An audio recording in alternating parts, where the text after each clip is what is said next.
अलिबागमधून एक धक्कादायक घटना समोर आली आहे। अलिबाग तालुक्यातील किहीम गावात 2 मुलांच्या संशयास्पद मृत्यूचे गूढ उकलण्यात रायगड स्थानिक गुन्हे शाखेच्या अन्वेषण विभागाला यश आले। विवाहबाह्य संबंधात मुलांचा अडसर होत असल्याने महिलेने पोटच्या दोन्ही मुलांचा खून केल्याचे उघडकीस आले। या प्रकरणी शीतल पोले हिला अटक करण्यात आली आहे। मूळचे यवतमाळचे असलेले सदानंद पोले आणि शीतल पोले हे दाम्पत्य आराध्या पोले वय वर्ष 6 आणि सार्थक पोले वय वर्ष 3 यांच्यासोबत किहीम गावात राहत होते। 31 मार्च रोजी दोन्ही मुले मृतावस्थेत आढळून आली। या प्रकरणी मांडवा पोलिसांनी आकस्मिक मृत्यूची नोंद देखील केली। या मुलांचे मृतदेह जे रुग्णालयात उत्तरीय तपासणीसाठी पाठवण्यात आले होते।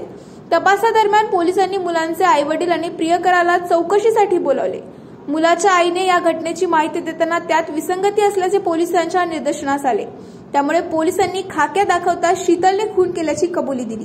ही कारवाई जिल्हा पोलीस अधीक्षक सोमनाथ घारगे, अप्पर पोलीस अधीक्षक अतुल झेंडे यांच्या मार्गदर्शनाखाली स्थानिक गुन्हे अन्वेषण पोलीस निरीक्षक बाळासाहेब खाडे, पोलीस उपनिरीक्षक धनाजी साठे यांनी केली आहे।